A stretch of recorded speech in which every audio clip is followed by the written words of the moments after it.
Good day, sir. I am Angelo Durel and my partner.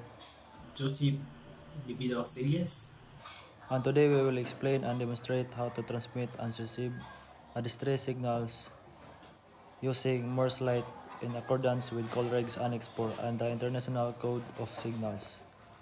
SOS is an international recognized distress signals. In Morse code, it is represented by 3 short signals, 3 long signals, and 3 short signals. This can be transmitted using light, such as light, flashlight, lamp, or signals lamp. Each short flash should last about 1 second and each long flash should last about 3 seconds. According to Coleridge Annex 4, Morse light signals for distress are considered valid, must be recognized by all vessels.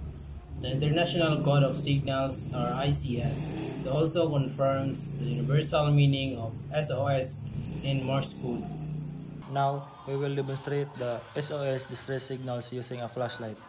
For example, 3 short flashes.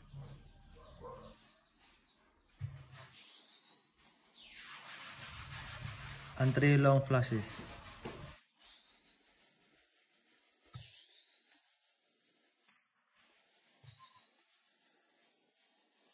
Three short flashes.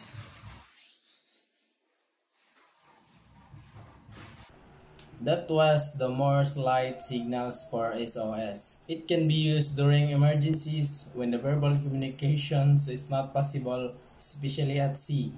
To summarize, the SOS signal is a simple but powerful way to communicate distress using light, and it is recognized globally under Colregs and ICS. Thank you for watching our demonstration. We hope this helped you understand to send an SOS using Morse light.